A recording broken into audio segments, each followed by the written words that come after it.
বিফল পণ্ডিত YouTube channel subscribe করুন।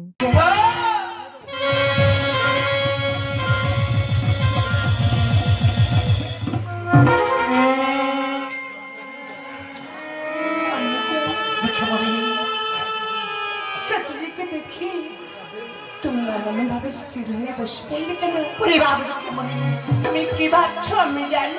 আজ আমি কি ভাবছি তাহলে শুনবি বাবা, বলো না। যে ভাবো না ভাবিলে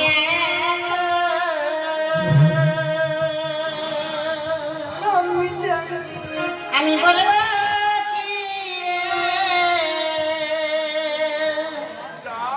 জাদু আমি জানি যে ভাবনা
ভাবিলে একবার কথা তো বলে দেখো।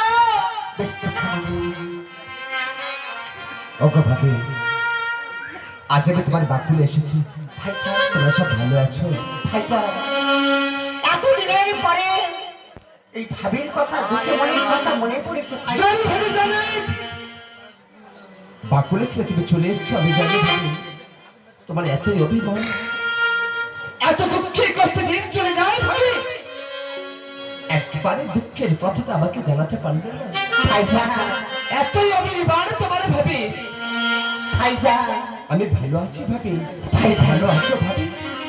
আমি কি করে ভালো থাকবো কেন ভাইজান? ভাবি?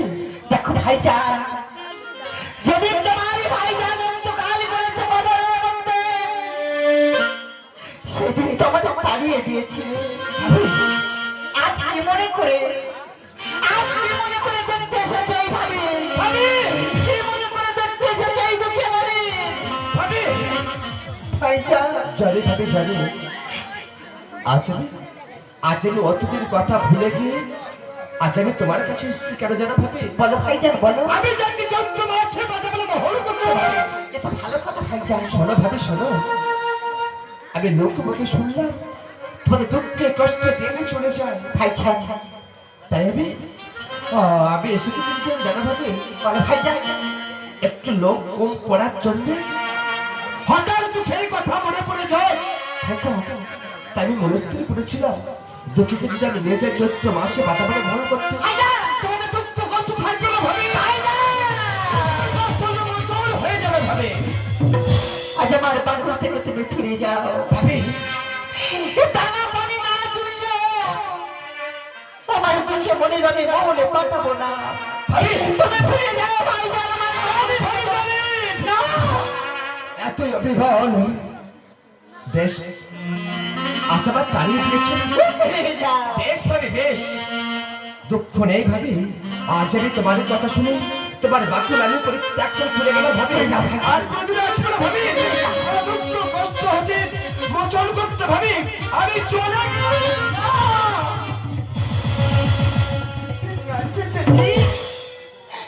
তুমি যেও না চাচা, তুমি একটু দাঁড়াও, আমি আমার আম্মুজানকে বুঝিয়ে বলছি। দুঃখী চাচা আমাকে যেতে দে বাবা। না চাচা, তুমি যেও না, আমাকে তোমার সাথে নিয়ে যাবে চাচা। বেশ, তোর আম্মুজানকে একটু বুঝিয়ে বল। তুমি দাঁড়াও, আমি আমি এক্ষুনি আমার আম্মুজানকে বুঝিয়ে বলছি। 10টা 10 দুঃখমণি যেতে দাও না, দুঃখমণি না। যত কষ্ট দুঃখ হোক না কেন, পরের বাড়ি ধান ভেঙে জাত কত গড়ে হবে রে বাবা। আমি না খেয়ে আমি তোর খাইয়ে মানুষের মতন মানুষ করেছি। আমি জানি, আমি জানি তোকে, সারাদিন যখন তুমি লোকের বাড়ি ধান ভেঙে আসো, রাত্রি যখন যখন তোমার আঁচলটা আমার গায়ে দিও না দুঃখে রে, আমি বুঝতে পারি তোমার আঁচলটা ভিজে আছে দুঃখে। আমি জানি না তোমার ঘামে ভিজেছে কি আখির পানিতে ভিজেছে।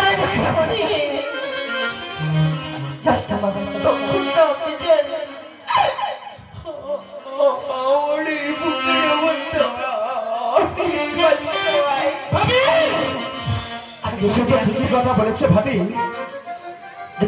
তোমার চোখের পানিতে আঁচলে ভিজে যায়। দুঃখী দুঃখে তোমার দুঃখের কথা সহ্য করতে পারে না, তাই আমি কথা দিলাম দুঃখীকে যদি নিয়ে যাই চৈত্র মাসে বাধা করে মনে করতে, আমি দুঃখীকে 5 টাকা করে বাইরে দেবো ভাবি।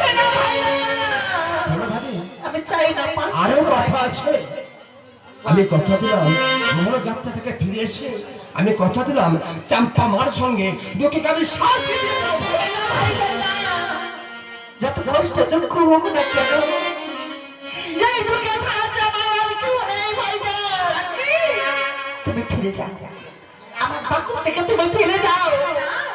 যত দুঃখ কষ্ট হোক না কেন, আমার দুঃখীকে আমি মঙ্গলে যেতে দেবো না ভাইজান। না, তুমি ফিরে যাও ভাইজান, তুমি ফিরে যাও। তুমি তোমাকে পেট ভরে খেতে দিতে পারো না, এক মুঠো খাবারের জন্য লোকের হাতে খেতে হয় কত মার। দিনের খাবারে খাই 3 বার, কিন্তু মার যে কতবার খাই তারই কোনো ধারণা তোমার নেই। আজ আমার আপন চাচা এসেছে আমাকে নিয়ে যেতে। চাচাজি বলেছে 5 টাকা করে মাইনে দিলে আমার আর তোমার কোনো কষ্ট দুঃখ থাকবে না। আমাকে তুমি যেতে দাও, আমি যাই। তোমার কাছে 2 করে বিরতি করছি, তোমার ভাই বলে আমি আমাকে যেতে দাও। আমি যেতে দেবো না, তোকে যেতে দেবো না।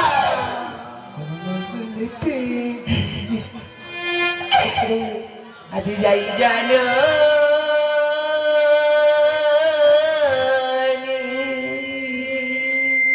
দুঃখে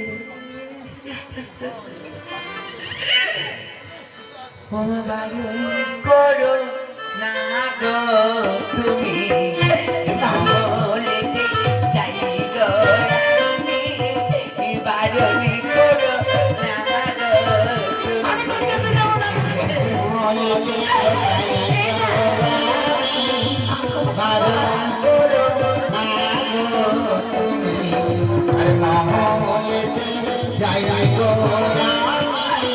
আর যদি মোর যেতে দাও মা, যদি মোর যেতে দাও মা, যাও রেখে মরে গো আমি।